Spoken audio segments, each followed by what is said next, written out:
YouTube channel में। मैं हूं मयूर और इस वीडियो में हम देखने जा रहे हैं स्नाइडर EM6400NG के settings and its RS485 communication with our PC. इसकी वायरिंग भी हम देख लेंगे, ठीक है। इससे पहले मैं आपका बहुत बहुत धन्यवाद करना चाहता हूँ कि आपके सपोर्ट से हमारे नियर अबाउट 3000 सब्सक्राइबर कंप्लीट हो चुके हैं और आशा करता हूँ आपका प्यार ऐसा ही बना रहे। और अगर आपको ये वीडियो अच्छा लगता है तो प्लीज नीचे लाइक करें, अगर आप चैनल पे नए हैं तो चैनल को सब्सक्राइब करें और बेल आइकन को प्रेस करें ताकि रोजाना के नए वीडियो की नोटिफिकेशन आप तक जल्दी से जल्दी पहुंचे, ठीक है। तो ये है हमारा Snyder EM6400 energy manager, okay. तो ये एक मल्टी फंक्शन मीटर है जिसमें आप कनेक्ट कर सकते हैं multiple phases and each and every parameters आप उससे रीड कर सकते हैं थ्रू आवर हार्डवेयर और पीसी, ओके। तो यहाँ पे मैंने सिंगल फेज इस मीटर को लगा दिया है तीनों फेज की जगह पे, इसलिए यहाँ पे सेम वैल्यू दिख रही है, ठीक है। तो आपको कम्युनिकेशन के लिए लगेगा यहाँ पे USB to RS485 कन्वर्टर, जो हम अपने पीसी पे डेटा लेंगे। अगर आप अपने हार्डवेयर पे डेटा लेते हैं जैसे कि माइक्रो कंट्रोल्स पे, तो आपको वहाँ पे USB to TTL कन्वर्टर लगेगा, ओके।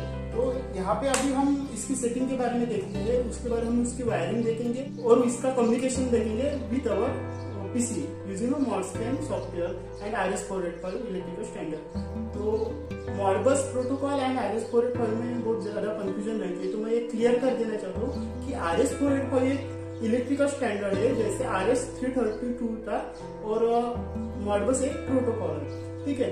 इसका स्पेशल हम इसको डिफरेंस निकालने के लिए नया वीडियो भी कर सकते हैं।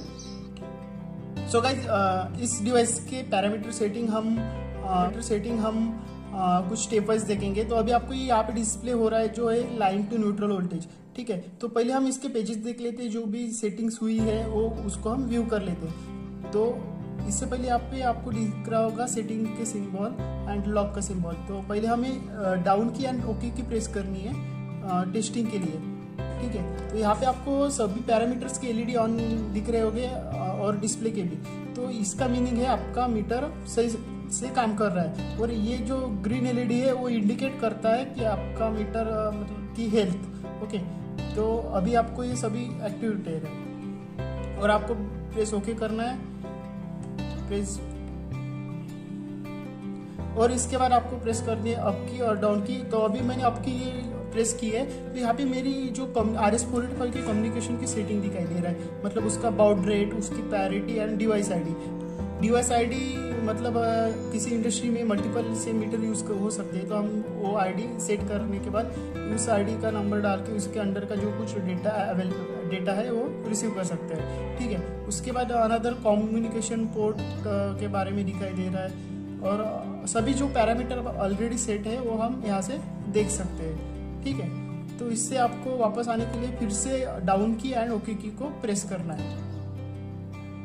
तो अभी हम ये अपने होम पेज पे आ गए, ठीक है। सो गाइस, यहाँ की अगर आपको कुछ सेटिंग रिसेट करनी है तो आपको 2 सेकंड के लिए ओके की प्रेस करके रखनी है, ठीक है। तो यहाँ पे क्लियर यस और नो करके आएगा, तो मैं नो करूंगा और आपको ओके की प्रेस करके उसको नो करना है। यहाँ पे क्या क्या पैरामीटर्स क्लियर होंगे वो भी आपको यहाँ पे शो करेगा LED, ठीक है। तो ये हो गया। तो ओके की प्रेस करने के बाद हम एक एक वैल्यू चेक करेंगे अभी क्या अवेलेबल है, ठीक है। तो अगर आप ओके प्रेस करते हैं तो केवी मतलब आपका यूजेज जो बताएगा वैट में वो बताएगा, किलोवाट में जो मैंने अभी कुछ लगाया नहीं तो 0 डिस्प्ले हो रहा है, ठीक है। तो ये जो पैरामीटर है एक एक आपको बताएगा। अभी हम RTC पे है, RTC means real time clock, और RTC ये जो सेटिंग है सिर्फ यही डिवाइस में अवेलेबल है जो RS485 इनेबल्ड है, ठीक है। वो पॉप करके सेकंड POP करते मीटर आता है, उसमें ये सेटिंग अवेलेबल नहीं है, ठीक है। हम ओके कर देंगे और फिर से वापस ये है 74.41 एवरेज वोल्टेज बता रहा है, क्योंकि मैंने यहाँ पे 3 फेज सिलेक्ट किया हुआ है लेकिन यहाँ पे सिंगल फेज ही कनेक्ट किया हुआ है, ठीक है। तो ये तीनों का एवरेज निकाल के वहाँ पे हमें बताया है, ठीक है। तो अभी हम इसका सेटअप करते हैं, ठीक है। तो इसके सेटअप के लिए आपको at a time up and down key को प्रेस करके रखना है लाइकवाइज, ठीक है। तो आप पासवर्ड मोड में आ जाओगे।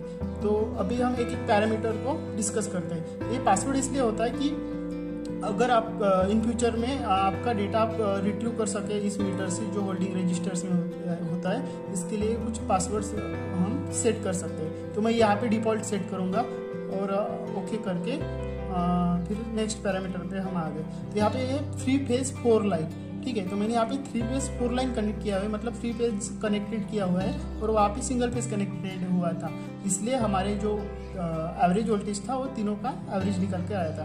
तो यहाँ पे हम अभी सिंगल फेज कनेक्ट करने के लिए ओके प्रेस करना है, या और अप या डाउन की से आप सेटिंग को चेंज कर सकते हैं। Single phase line to neutral में सेट कर दूंगा, और जो इमेज दी है उसमें आपको सभी फेजेस कैसे कनेक्ट होते हैं आपको डिस्प्ले होगा, और ये ओके कर देना है आपको।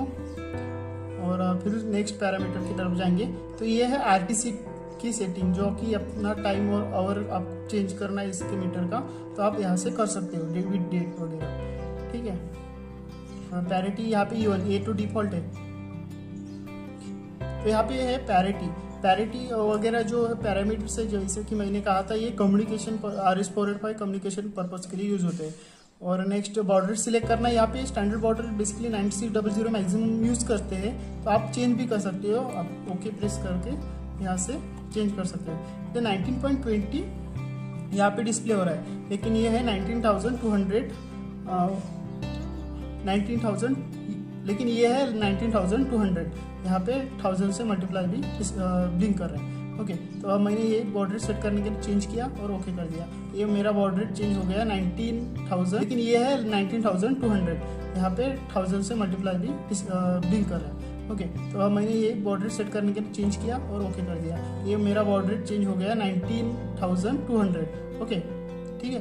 तो अभी फिर से नेक्स्ट के लिए अब तो ये डिवाइस आईडी है, जो कि मैंने कहा कि मल्टीपल मीटर्स रहे तो हर एक डिवाइस की आईडी अलग अलग रहेंगी। ओके, और ये कम्युनिकेशन जो RS485 है उसको हमने ऑन कर दिया है, और ये पासवर्ड पे आएंगे, और ये अलग अलग पैरामीटर से जो यहाँ पे हम सेट कर, जैसे कि मैंने कहा था कि टोटल 28 पैरामीटर यहाँ पे हम सेट कर सकते हैं। एनर्जी मतलब LED और इनपुट रेंज, ठीक है। तो इसको हम ऑफ रखेंगे, जो डिफॉल्ट होता है मैंने यहाँ पे ऑन कर दिया था।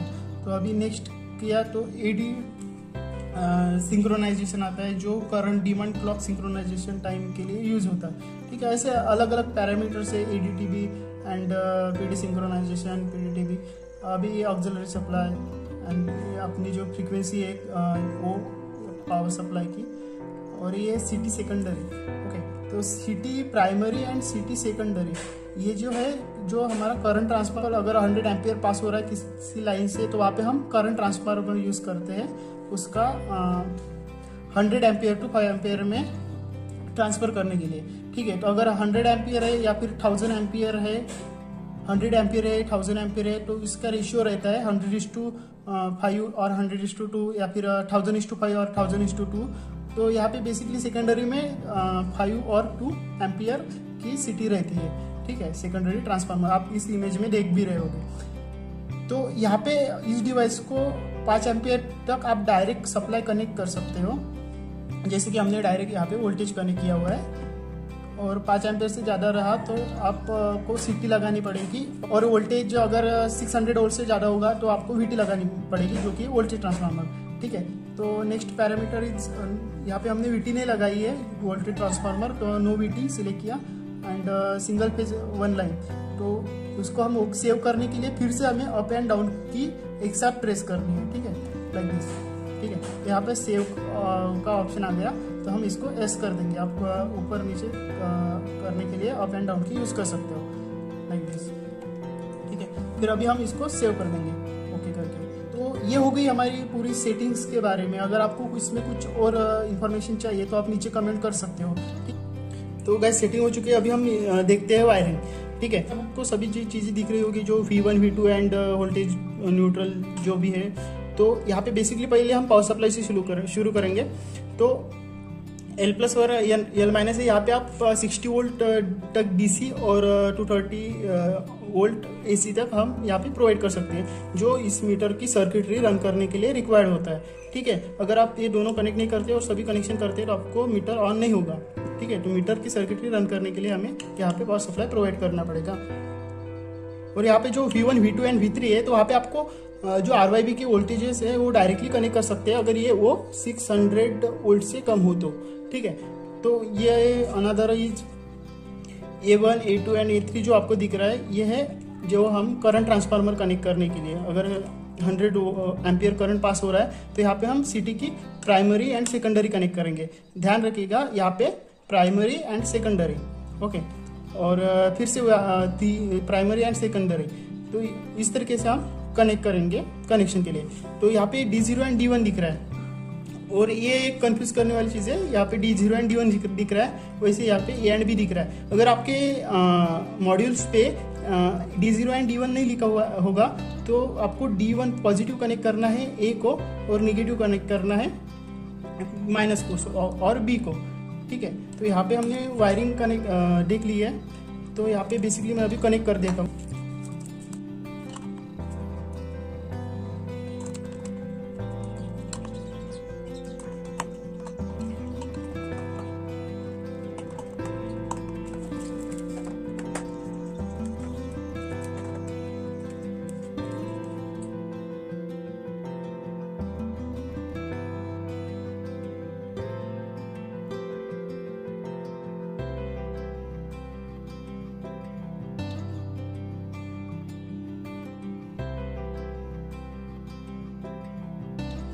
तो गाइज यहाँ पे मैंने सिर्फ एक फेज में V1 में जो पावर सप्लाई सिंगल फेज वो मैंने कनेक्ट कर दिया है, उसके साथ साथ V1 में न्यूट्रल कनेक्ट कर दिया है, ठीक है। तो अभी हम इसको ऑन करके देखते हैं।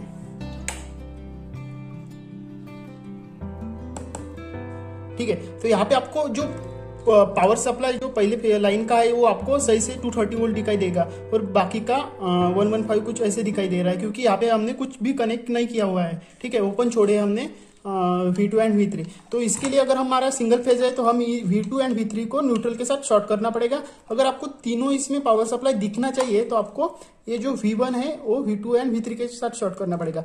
इसका मतलब क्या है कि अगर ये जो डिफरेंस है इन दोनों के वोल्टेज का वो आपको यहाँ पे डिस्प्ले होता है, ठीक है। तो हम इसको V1 को शॉर्ट करेंगे V2 एंड V3 के साथ, ताकि हमारा सिंगल फेज के लिए कनेक्शन परफेक्ट हो जाए, ठीक है।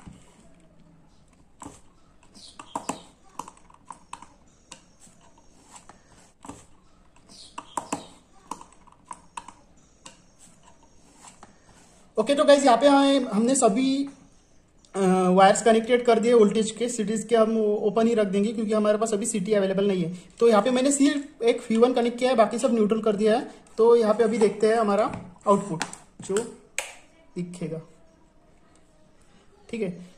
तो गाइज यहाँ पे अभी आपको दिख रहा होगा 230 वोल्ट सिंगल फेज के लिए, बाकी 0 दिखे, क्योंकि यहाँ पे न्यूट्रल टू न्यूट्रल का डिफरेंस शो कर रहा है 0, ठीक है। तो अभी हम इसके कम्युनिकेशन के बारे में देखते हैं। जो हमारे पे RS485 USB कन्वर्टर कनेक्ट किया अपने पीसी को, और यहाँ पे मैंने डिवाइस मैनेजर में उसका पोर्ट जो कम्युनिकेशन पोर्ट है इसका वो हम चेक करेंगे। तो यहाँ पे आप देख सकते हो USB सीरियल CS340 मेरे कॉम पोर्ट 13 को कनेक्ट हुआ है, ठीक है। तो आपके किसी भी पोर्ट को कनेक्ट हो सकता है। तो इसके लिए अगर आपके पास ये ड्राइवर नहीं होगी, इसकी भी मैं लिंक डिस्क्रिप्शन में दे दूंगा, आप वहां से इसके ड्राइवर डाउनलोड कर लिए, ठीक है। तो हम इसको पोर्ट सेटिंग करेंगे। तो जो हमने वहां पे देखा था अपने मीटर्स में, इसकी सेटिंग जैसे baud rate 9600, data bit 8, parity U1 and other parameter, अगर ये मैच होने चाहिए अपने मीटर की सेटिंग से, यहाँ पे आपको ओके करना है और इसको क्लोज कर देना है। तो अभी हम मॉडस्कैन सॉफ्टवेयर ओपन करेंगे। यहाँ पे ये मॉडस्कैन सॉफ्टवेयर सिर्फ 1 या 2 मिनट के लिए आपको मिलेगा 30 दिन तक, बाकी आपको परचेस करना पड़ेगा, ठीक है। तो ये है मेरी मॉडस्कैन तो ये मेरा मॉडस्कैन सॉफ्टवेयर ओपन हो चुका है। तो यहाँ पे लेंथ जो दी है वो मैं अभी 100 नहीं 50 कर देता, ठीक है। तो ये नंबर्स ऑफ रजिस्टर है जो आप रीड करने जा रहे हो, ठीक है। तो यहाँ पे एड्रेस है EM6400। मैं इसकी जो डेटा शीट है वो अभी आपको शेयर कर दूंगा डिस्क्रिप्शन में।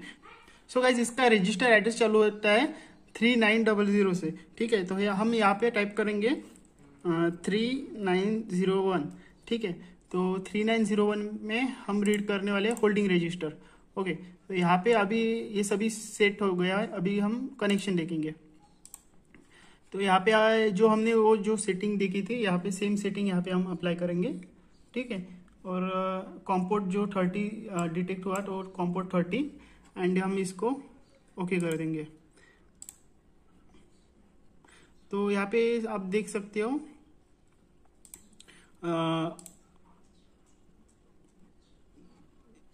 लाइक दिस, ठीक है। तो यहाँ पे आपको रिस्पॉन्स दे रहा है,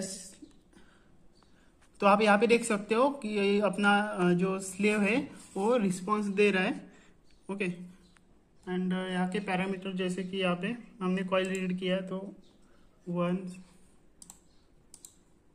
एंड ये आपके पैरामीटर आ रहे हैं, ठीक है। तो गाइस ये हो गया EM6400 एनर्जी मैनेजर के बारे में। तो मैं ऐसे ही electronics and internet of things related projects के वीडियोस आपके लिए लेके आता रहता हूँ। तो प्लीज अभी तक आपने हमारा चैनल सब्सक्राइब नहीं किया तो प्लीज सब्सक्राइब करिए, नीचे दिए गए बेल आइकन पर क्लिक करिए ताकि हर एक नए वीडियो की नोटिफिकेशन आपके पास सबसे पहले पहुंचे।